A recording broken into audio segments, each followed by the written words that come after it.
નમસ્કાર મિત્રો, સ્વાગત છે આપ સૌનું આપણી યુટ્યુબ ચેનલ સ્માઇલ ઝેરોક્સમાં. જોવાના છીએ ડિજિટલ ગુજરાત સ્કોલરશિપમાં જે નવી અપડેટ આવેલી છે, જે વેબસાઇટ ચેન્જ થઈ છે એના વિશે અને SSOID વિશે.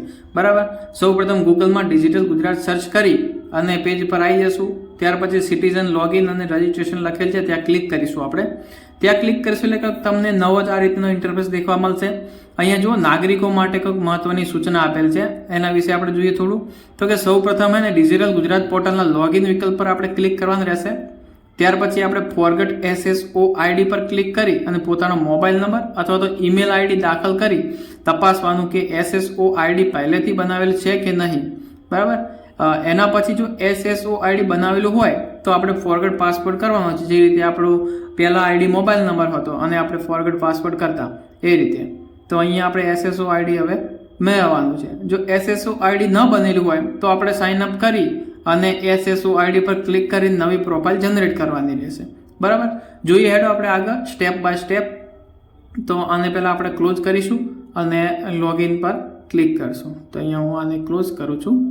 બરાબર, હવે પછી જો અહીંયા આપણને દેખાય છે ઉપર લખેલું લોગિન અને રજિસ્ટ્રેશન, ત્યાં ક્લિક કરી નીચે સિટીઝન લોગિન પર ક્લિક કરશું. બરાબર, તો ત્યાં ક્લિક કરશો એટલે તમને કંઈક આ રીતનો ઇન્ટરફેસ દેખાશે. અહીંયા જો આપણે મોબાઈલ નંબરને પાસવર્ડ દ્વારા આપણે જે લોગિન કરતા હતા એની જગ્યાએ આપણે SSOID મેળવવાની છે.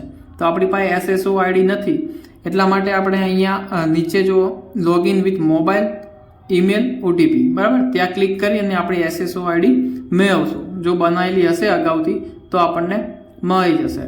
તો અહીંયા આપણે citizen single sign up portal પર આવી અને અહીંયા જુઓ સિલેક્ટ ટાઈપ લખેલું છે ને, ત્યાં મોબાઈલ સિલેક્ટ કરી અને અહીંયા આપણે મોબાઈલ નંબર નાખવાનો રહેશે. તો અહીંયા હું મારો મોબાઈલ નંબર ટાઈપ કરી નાખું છું અને ત્યાર પછી આપણે અહીંયા કેપ્ચા નાખવાના હશે. મોબાઈલ નંબર નાખી દીધો છે, હવે આપણે કેપ્ચા ફિલ કરશું. બરાબર, અને ત્યાર પછી સેન્ડ OTP પર ક્લિક કરશું.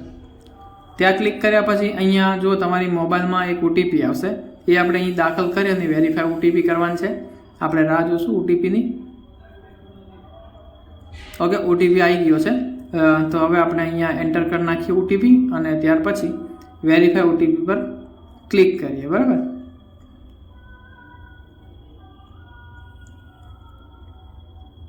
ઓકે, વેરીફાઈ OTP પર ક્લિક કરશું એટલે આ રીતે OTP વેરીફાઈ સક્સેસફુલ બતાવશે. બરાબર, ત્યાર પછી કંઈક આ રીતનો ઇન્ટરફેસ ખુલશે. નીચે જુઓ સિલેક્ટ SSOID, ત્યાં ક્લિક કરશો એટલે તમારે આઈડી ત્યાં શો થશે. તમને કંઈક GJ જેવી સિરીઝ હશે. બરાબર, તો અહીંયા હું સિલેક્ટ કરું છું. જો અહીંયા હાઈડ છે એટલે તમને નહીં બતાવે, પણ સિલેક્ટ કર્યા પછી બતાવશે.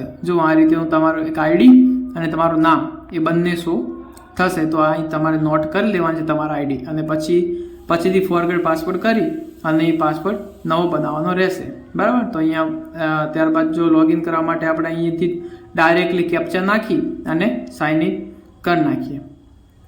તો અહીંયા હું કેપ્ચા ફિલ કરું છું અને સાઇન ઇન આલું. બરાબર, ત્યાર પછી જુઓ અહીંયા આપણી પ્રોફાઇલ જે છે એ ઓપન થઈ જશે. બરાબર, આ રીતે તમે તમારી પ્રોફાઇલ અહીંથી અપડેટ પણ કરી શકો છો અને SSOID જે રીતે આપણે પ્રોસેસ કરી એ રીતે તમે તમારી SSOID મેળવી શકો છો. બરાબર, પહેલાં જો મોબાઈલ નંબરથી અને પાસવર્ડથી આપણે લોગિન કરતા એ સેમ એ રીતે જ છે, પરંતુ અહીંયા આપણે SSOID અને પાસવર્ડ દ્વારા લોગિન કરી શકશું. અને ત્યાર પછી કોઈ બી કામ હશે સ્કોલરશિપ કે આ બી અન્ય, એ આપણે આ રીતેની પ્રોસેસ છે. બરાબર, ભલે મળીએ તારે નેક્સ્ટ વિડીયોમાં. અને આવી માહિતી મેળવવા માટે આપણે ચેનલ તમે સબસ્ક્રાઈબ કરી શકો છો.